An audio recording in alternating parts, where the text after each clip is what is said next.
like a Hellcat.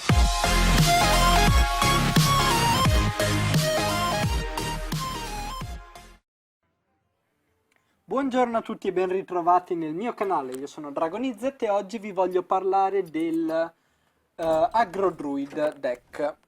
Questo è un deck che viene comunque criticato da molti poiché la gente dice che ci siano delle carte che non vanno bene. Io adesso non sono comunque Colento o qualsiasi altro giocatore professionista, sono il classico giocatore della domenica, tra l'altro di rank 13, il massimo di rank che ho ricevuto, quindi comunque abbastanza basso. Non sono mai diventato leggenda, però voglio spiegarvi perché sono state scelte delle carte piuttosto che altre. Dunque, questo è il druido aggressivo col Villa Razziatore. E innanzitutto partiamo da Innervazione. Innervazione è una carta molto buona perché ti permette di giocare carte fondamentali del mazzo del druido anche al primo turno, ad esempio giocare un Segatronchi pilotato o un druido dell'unghia al primo turno, diciamo che è una cosa veramente buona. Se non anche il Villa Razziatore sono comunque 8 danni. Dunque, radici viventi, come tutte quante le carte che hanno il doppio effetto, è una buona carta e sono caratteristiche del mazzo druido. Puoi decidere se infliggere 2 danni a ogni personaggio, quindi anche all'eroe avversario, oppure evocare 2 erboscelli che può essere usato in combo con Ruggito Selvaggio. Sono comunque 6 danni in più. Gnomo contaminato da giocare al primo turno è veramente un'ottima carta perché ti può permettere di fargli 2 danni grazie a Rantolo di Morte, ma anche di poter fare 4 o anche 6 danni attaccando una o due volte o anche più. Druida della Fauce, anche questa come tutte le carte da doppio effetto è molto buona, puoi decidere di usarlo come radici viventi e quindi infliggere 2 danni a un personaggio, oppure dargli +1/+1 e aspettare il turno dopo per fare magari un attacco, per forzare un attacco migliore, diciamo. Lanciatore di coltelli, come tutti i mazzi aggressivi, è d'obbligo perché è veramente una carta che nei mazzi aggressivi è fortissima per il semplice fatto che la curva dei mazzi aggressivi, come vedete adesso questa neanche tanto, però i mazzi aggressivi solitamente hanno una curva di mana molto bassa e quindi ti permette di usare al meglio anche con radici viventi, giocando 2 erboscelli ti permette di usare 2 danni tranquilli, se non 4 se hai 2 lanciatori di coltelli. Tra l'altro ci tengo a precisare che la curva di mana del druido è questa per il semplice fatto che tra 2 cristalli di mana per innervazione e un cristallo di mana per la recluta di Darnassus viene molto comoda. Infatti, da giocare al secondo turno, la recluta di Darnassus ti può fornire un cristallo in più e quindi giocare al terzo turno con 4 cristalli di mana. Qualora te la distruggessero, non fa niente, tu hai semplicemente usato una carta e l'avversario ne ha giocata una per distruggertela. Non cambia assolutamente niente. Quindi il rantolo di morte è trascurabile. Ruggito selvaggio è una carta fondamentale in questo mazzo perché ti permette di fare un sacco di danni comunque cioè in un solo turno. Infatti, usata in combo con Forza della Natura, sono 14 danni in un solo turno. Tranquillamente solo queste due carte, più l'eroe. Quindi è davvero un'ottima combo, tant'è che viene usata spesso come combo per finire l'avversario. Ombra di Naxxramas, chiaramente usata sempre in combo con le due precedenti, sono 2 o più danni in più, aggiungendo anche Ruggito Selvaggio fanno 4 o più, e il fatto che abbia furtività lo rende comunque eccellente, può essere distrutto solo dai danni sparo ad area, che sono tipici dello sciamano o comunque anche del mago. Spazzata, davvero molto comoda, mal che vada sono 4 danni all'eroe, o comunque può essere usata per distruggere servitori abbastanza problematici. Custode del bosco può silenziare un servitore o infliggere 2 danni. Tra l'altro, silenziare un servitore, anche i nostri stessi servitori, lo vedremo più avanti, o infliggere 2 danni ai nemici. Può essere usato tranquillamente quando abbiamo uno sputafango contro e quindi togliergli sia la provocazione che il rantolo di morte. E quindi è come togliere 2 servitori con provocazione, fa davvero comodo. Segatronchi pilotato è davvero una carta fortissima perché un 4-3 che scende con 4 in aggiunta ti evoca un servitore casuale da 2 di mana e vorrei ricordare che lanciatore di coltelli è una carta da 2 di mana e può essere evocata. Il druido dell'unghia sono comunque 4 danni perché puoi scegliere di giocarlo con carica e come spazzata un po' depotenziata.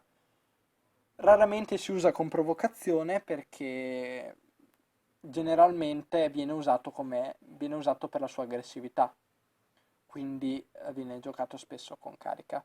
Io l'ho usato una volta con provocazione perché ero sicuro di vincere al turno successivo. Il Loteb, fondamentale i turni prima di fare una giocata decisiva, poiché almeno l'avversario non può giocare magie per distruggerti, diciamo, i servitori che hai in gioco o comunque potenziare i suoi. O meglio, le può giocare, ma una volta giocata una magia non può più giocarne altre, salvo un'altra massimo. Il Villa Razziatore, questa carta è veramente fondamentale perché giocata in combo con innervazione può far sì anche al primo turno, o anche con la moneta giocata in combo, può far sì che al primo turno giochi una carta che sia un 8-8 e non è subito piacevole. Tra l'altro evitate di giocarla contro guerrieri o diciamo generalmente sono i guerrieri e i ladri, gli stregoni, perché possono fare veramente... Pardon, non lo stregone, il sacerdote, perché ti può giocare tutte le carte che vuole e come ultima carta distruggertela, facendoti perdere quindi molte carte per via della sua passiva. E, e quindi non è conveniente. Il custode del bosco può essere giocato in combo col villarazziatore, quindi silenziando il villarazziatore si è in grado di avere un 8-8 senza particolari effetti collaterali. Forza della natura, come abbiamo detto prima, è la combo per eccellenza con ruggito selvaggio, sono 14 danni.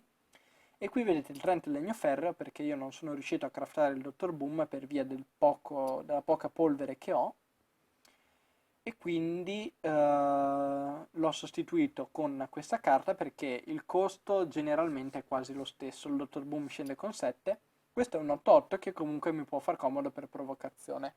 Il Dottor Boom ricordiamo che è una carta fortissima perché sono tranquillamente 7 danni, come vedete qui, suoi, più 2 robobombe 1-1 e quindi diventano 9, ma le robobombe possono fare da 1 a 4 danni, quindi di media 2,5 e quindi 5 danni in più diventano 14 danni. Quindi quella carta lì è veramente molto forte. Tra l'altro, nel caso sia innervazione, si può giocare il Dottor Boom ad un turno veramente basso. Io adesso vi mostro come funziona il druido aggressivo.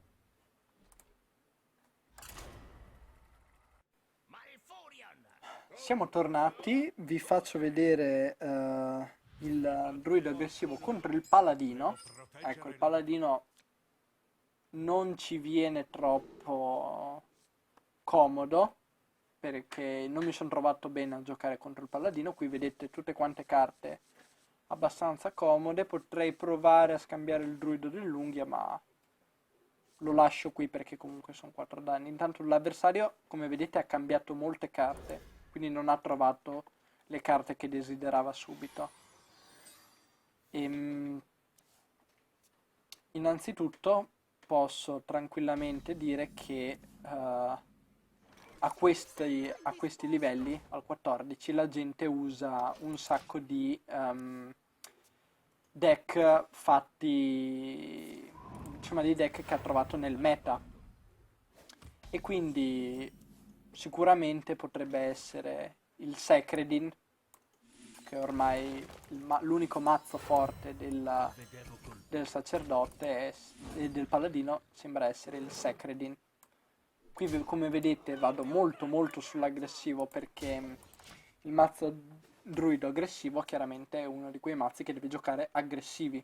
Quindi anche se ha un 1-1 io me ne frego, anche se potrebbe potenziarselo e quindi continuo ad andare avanti per la mia strada, ignorando totalmente i suoi servitori.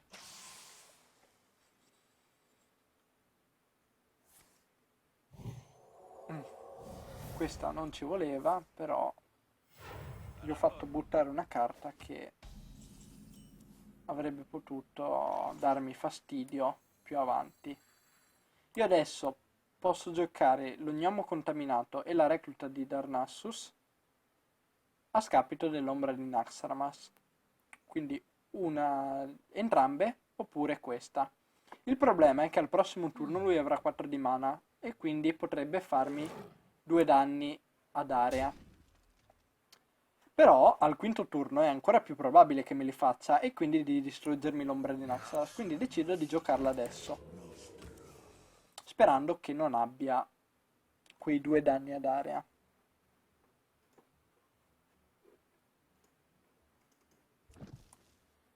Decido inoltre di colpirlo con la catapulta sperando di fargli danni, ma purtroppo non ne fa.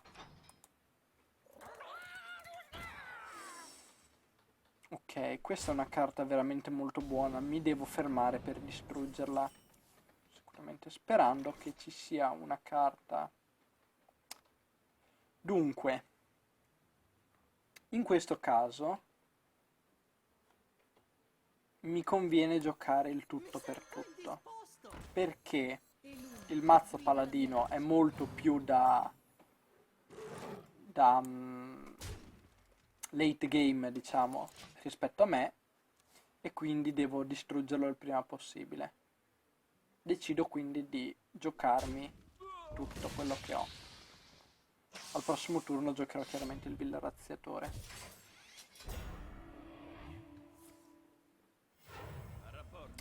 Questo è un problema perché mi tocca di sacrificare purtroppo l'ombra di Naxxramas.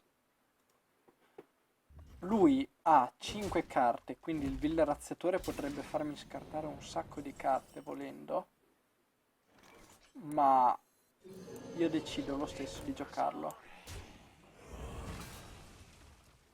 Ora, lui, se non sbaglio, non può dare provocazione a nessun altro. Non mi pare ci siano carte che diano provocazione, quindi io decido di sbattermene dei Murloc e delle pedine comunque. Io decido di attaccare diretto. Se dovesse andare a buon fine l'attacco del Villarrazziatore, io potrei giocare questo, dovrebbero essere 14, 15 danni, dovrebbe rimanere con 2 di vita.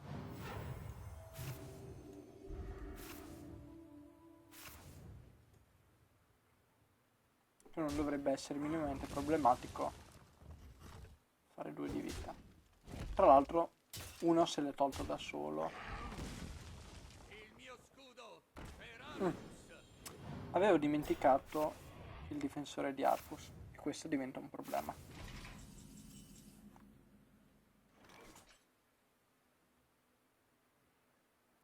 A questo punto decido di giocare, come chiaramente dovrei fare il tutto per tutto. Uso questi servitori proprio per distruggerli quelli con provocazione e decido di attaccare diretto. Se al prossimo turno non mette giù provocazione o non mi distrugge il Villarrazziatore, io teoricamente avrei vinto.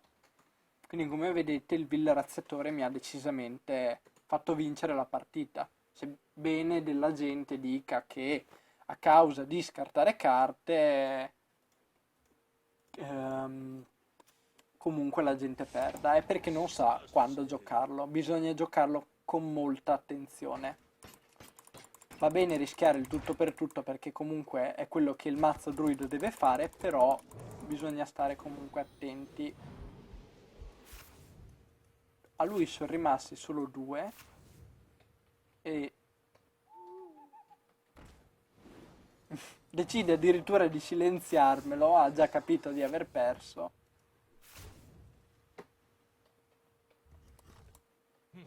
Bella giocata. e si suicida.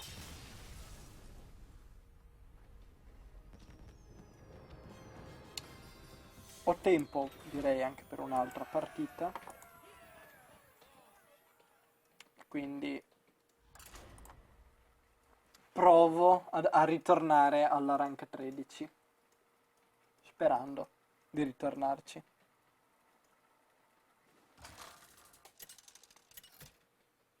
Il problema è che a questi livelli si trovano mazzi tipo il Face Hunter, sicuramente questo sarà un Face Hunter, che crea molti problemi al druido. Devo proteggere la natura. Però forse ho una mano buona. Lo gnomo contaminato e la druide della fauce sono buoni contro il Face Hunter perché bisogna attaccargli diretto. La forza della natura è un po' meno buona ad avere inizio mano perché scende con 6, però mi può venire comodo al sesto turno, quindi decido di tenermela, non si sa mai. I miei saluti. Tra l'altro mi sembra che lui abbia cambiato un paio di carte. Spazzata anche questa può far comodo perché se è davvero un Face Hunter a me basterà tirarla su di lui per avere comunque un buon vantaggio. Tornano fuori e combatti. Sembra essere il Face Hunter perché questa è una carta che ho visto spesso nel Face Hunter. Io comunque decido di non curarmene e di attaccare diretto perché quando ci sono due mazzi aggressivi uno contro l'altro diciamo che vince quello che fa più danni nel minor tempo possibile. Questo era palese. Tornano fuori e combatti. Come vedete mi attacca diretto e il villaraziatore in questo caso è molto buono perché il mazzo decide innanzitutto di togliere il segreto, che sarà 2 danni a tutti. Il mazzo del cacciatore non mi dovrebbe creare troppi problemi, non me lo dovrebbe distruggere subito e quindi tra l'altro al prossimo turno posso tirargli una spazzata per eliminare queste due pedine e dovrei fargli 12 danni e portarlo a 14 di vita. Chissà se deciderà di distruggermelo. No, decide di attaccare diretto, come un Face Hunter dovrebbe fare. Ma io, in questo caso, vado ancora più diretto di lui. E lo porto a meno vita della mia. Al prossimo turno, se qualora non mi uccidesse il villaraziatore, sono 8, 10, 18 danni. Misha non è un problema, lui penserà di essere al sicuro, perché 18 danni sono 14 più 4. In questo caso ho vinto io per il villaraziatore, proprio perché sono stato più aggressivo di lui. Non ha spiacevoli sorprese e quindi Bella giocata. direi che si può chiudere qua. Tra l'altro gli faccio anche 2 danni per il fatto che lo gnomo muore, quindi massimizzo i danni ed ecco che lui ha perso. Con quest'ultima partita direi che il video è terminato. Se avete delle domande scrivetele nei commenti, io cercherò di rispondervi il prima possibile. E ci vediamo quindi ai prossimi appuntamenti con Hearthstone con altri deck. Ciao a tutti!